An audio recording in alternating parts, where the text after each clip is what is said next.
Because it does feel in some ways like we are in a sort of a post 9/11 moment. And your thoughts on that and on the way the discourse has been unfolding? In some ways worse than post 9/11, because you've got hate crimes against both communities. You've got hate in some ways imported from the Middle East into the United States against minority communities. And it's heartbreaking to hear a 6-year-old boy is killed in the Chicago area because of a foreign conflict, because of hate that arises out of a foreign conflict. This is a family, Joy, that fled from the West Bank, fled from the occupied Palestinian territories over a decade ago to get away from violence there, and they lost their son in the United States of America in 2023. It's absolutely horrific. And you have to ask the question, who wakes up in the morning and thinks, I'm going to kill a kid today? I'm not just going to kill a kid, I'm going to stab the kid to death. And I'm not just going to stab them once or twice, stab them 26 times. A 6-year-old boy. What kind of hate makes someone do that? It's not hate you're born with, Joy. It's hate you're taught. And I do not believe it was a coincidence that NBC News is reporting tonight that this alleged killer was an avid listener of conservative talk radio. Of course, of course, of course. It's all about talk radio. Talk radio did this. That's right. That's the real issue here. The rhetoric on talk radio. Now, you're going to learn here in just a bit with the setup in the remainder of that clip that Joy Reid and Medhi Hasan of MSNBC are two of the most dishonest human beings on television. And they don't even care. And they are definitely not ever going to be held accountable for being dishonest. And they truly do not care that they are being dishonest. Let's look at Joy Reid as she pretends to be a smart person attempting to set this clip up. I'll remind you, Joy Reid is not a smart person, and she's going to explain that to you here. FBI Director Christopher Wray said there is an increase in reported threats inside the U.S. amid the war. Jews and Muslims alike, as well as their institutions and houses of worship, have been threatened. Joining me now is Medhi Hasan, host of the Medhi Hasan Show, and Michelle Goldberg, columnist for the New York Times. Her latest piece, The Massacre in Israel and the Need for a Decent Left, touches upon these complexities. It's worth pointing out here that the reason there's an article called The Massacre in Israel and the Need for a Decent Left is because the left responded to the massacre in Israel by cheering. The far left. Yeah, the majority of Americans absolutely stand with Israel, no question about it. But college campuses out in the streets in the cities, you're seeing the true vileness of some Americans. You're seeing it on cable news. You're seeing it here as they try to compare the two things, attacks on Jews and attacks on Muslims after this event, and act like they're the same thing. Now, neither are right, but one group is being attacked because Hamas went and slaughtered a bunch of innocent civilians and people are mad about it. Not justified. The other group is being attacked because Hamas went and slaughtered a bunch of innocent Jews. Not justified. You'll notice I said the same thing twice because both Muslims and Jews are being attacked for the same thing. Jews are being attacked because there was an attack on Jews. It's a motivation for them. On the other side, it's anger. It's not righteous, but it's anger. And you can understand that and not applaud it. But the decent left is needed, according to Michelle Goldberg. And she'll explain why. In which she writes about the progressive Jewish community, quote, "These are Jews who share the left's abhorrence of the occupation of Gaza and of the enormities inflicted upon it, which are only going to get worse if and when Israel invades. That the way keyboard radicals have condoned war crimes against Israelis have left many progressive Jews alienated from political communities they thought were their own." Well, actually, all they did is realize what these people have been saying all along, and now they can tie it to a historical event. And it's not keyboard radicals, it's politicians. It's kids in the street. It's college campuses. I say kids, they're adults in the street. Adults on college campuses. College professors. The reason why they're seeing it is because there's a reason to tie it to this stuff now. And, again, I remind you, the only reason they're out there protesting, The only reason a kid's waving a Palestinian flag on a college campus is because Hamas killed a bunch of Jews. That's the motivation. That's the cause. The cause is the slaughter of more Jews. But watch how they try to shift the goalposts. A great duo to speak with today.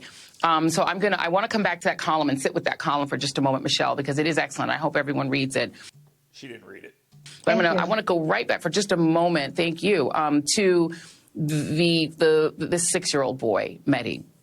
I want to play Odai Al-Fayoume, and he is the dad. And this is what he had to say.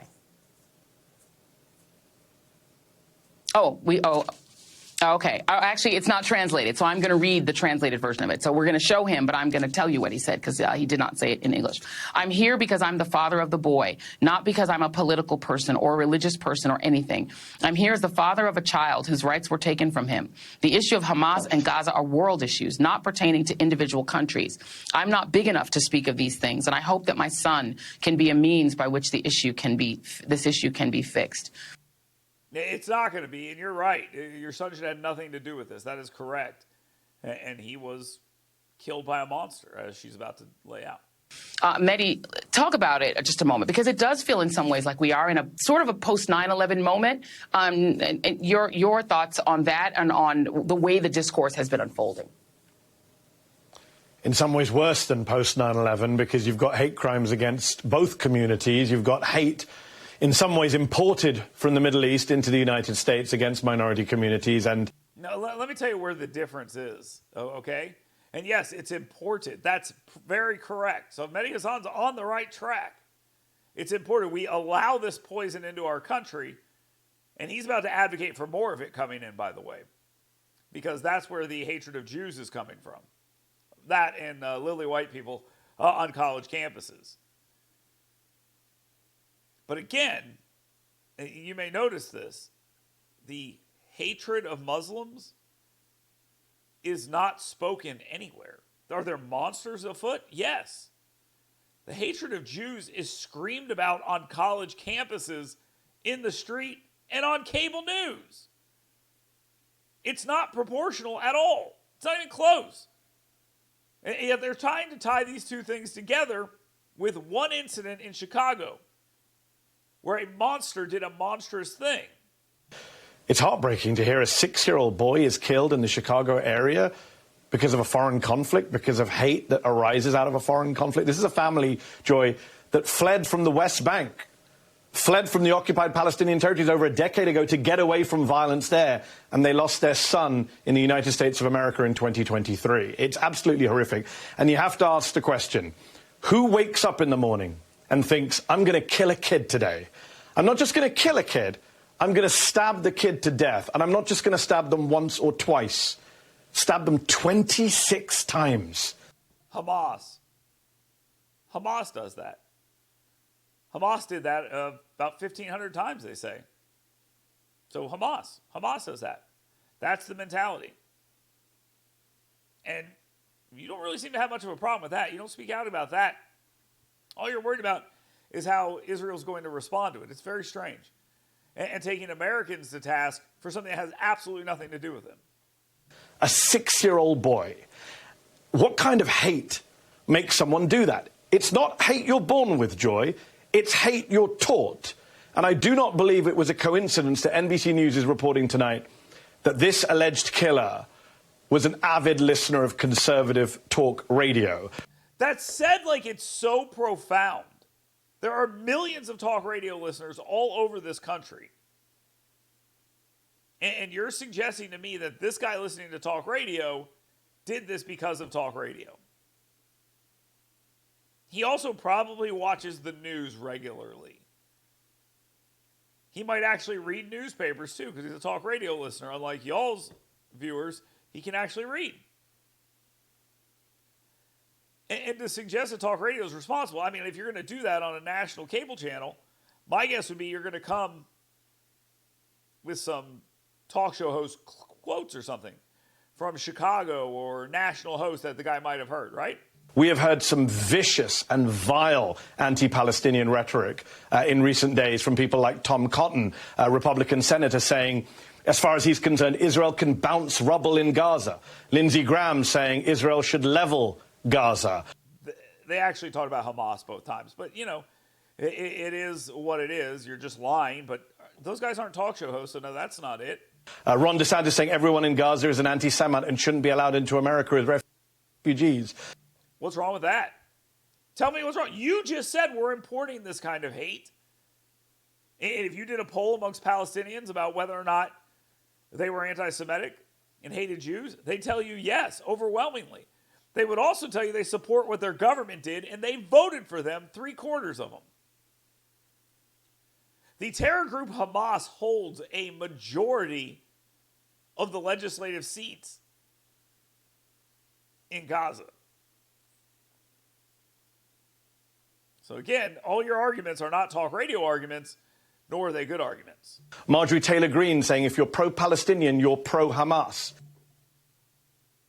No lies detected there either. I'm waiting for you to make an argument that makes any damn sense. It'd be nice if these guys would bring people on their shows that would push back against them. That is the kind of dehumanizing rhetoric. Some would say genocidal. What does it mean to flatten, level an area where 2 million people live? It's not genocide.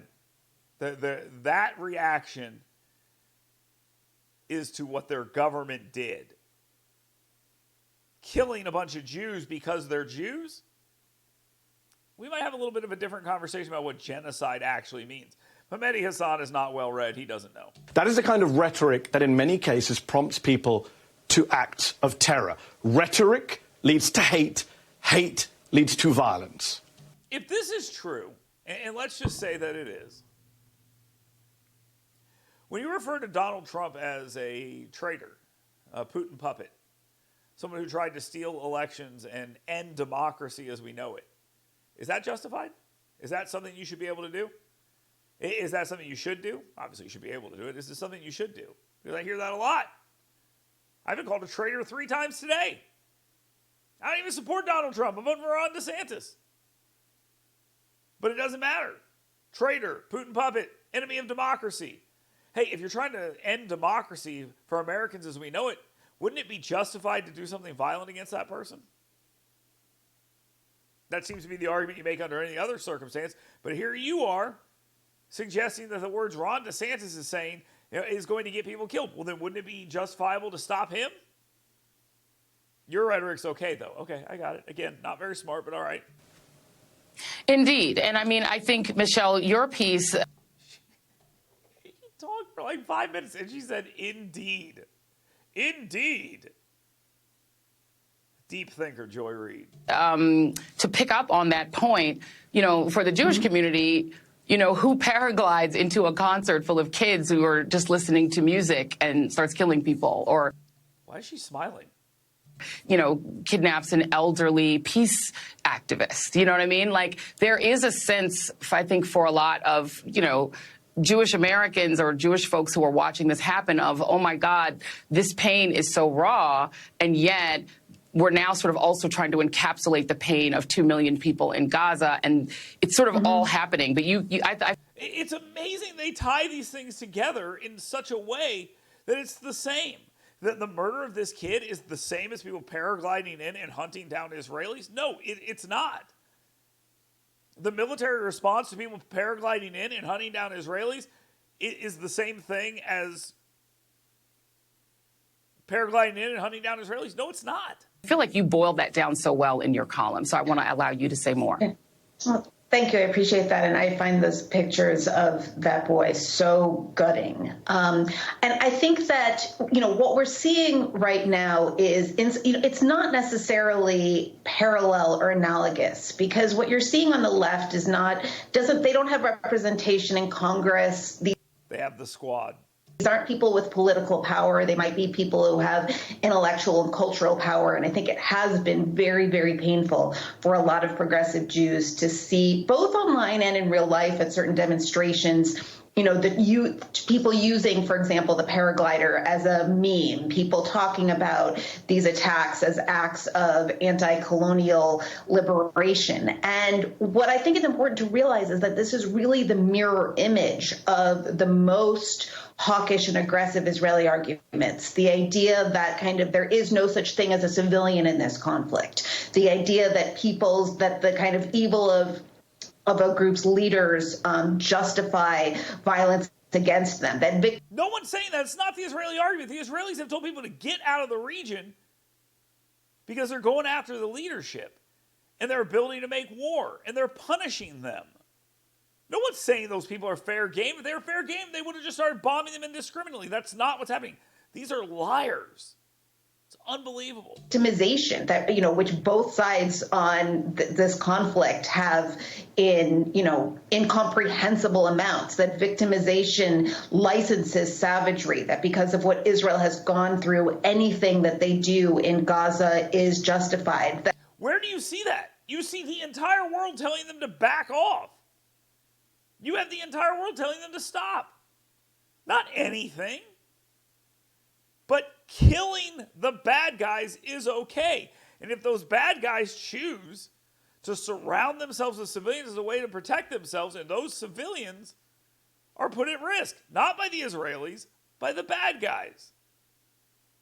This is not a this is not a both sides issue. And trying to make it that way is why the left needs to find the decent left, because it doesn't appear to exist on television. And she said academic and cultural power. What's more powerful than having a television show? That's the mirror image of the idea that because of what Gaza has gone through, these massacres are justified. And, I think Medhi is absolutely right about the language coming from both voices on the American right. He spoke about some of the things that we have various senators who've said. I think it's important to note that line from Tom Cotton about bouncing the rubble, that is a reference to a Churchill quote about nuclear weapons, right? This is, he's really kind of talking about something truly horrific and exterminationist, frankly. These people are pathetic liars. Now he wants to exterminate the people in Gaza. We all know what's happened here. The American left hates Jews. That's the problem. Now, there are Jews on the American left, but the American left hates Jews, period. They hate Israel. We've made that obviously clear. Everyone knows it, including guys like Bernie Sanders. Listen to what he says. They're perfectly fine if Israel was wiped off the map. The Jews in the Middle East would give Palestine territory. They'd let him create that country of Palestine if they wanted to. They don't want to. They want the Jews to die. There is no both sides here. And you also have this language coming from the Israeli right, which has left, many Palestinians, not just in Gaza, but in Israel proper and in the West Bank, terrified, fearing expulsion, fearing attack. And I think that, Americans, I think most American Jews are in a very raw place because this assault brings up memories of genocide. And it's unfair that people should be called when they're grieving this thing that happened to their own community to try to defend another community. But I think that for everyone's sake, that's what's really necessary right now. Where is the call on American Muslims to call out what's going on when people are standing there with the flags? And we've seen videos, don't get me wrong, we've seen videos, people saying, get these Taliban flags out here, because there were Taliban flags showing up at these things. Where's that at? Where's that call? No, it's all about the Jews and the American right.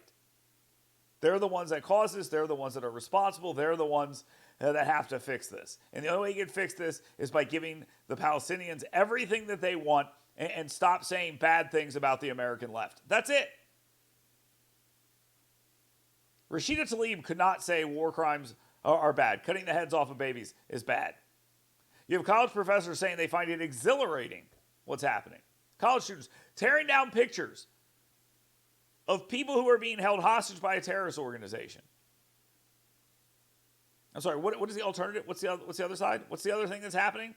Well, tell me again what the American right is doing to Muslims. one instance of a crazy person, 71-year-old man, stabbing a 6-year-old, and you claim that's talk radio's fault, that's Tom Cotton's fault. That one incident is their fault. Lay out all the other incidents. Let's hear about it. I can lay out 20 instances where we've seen what they've done.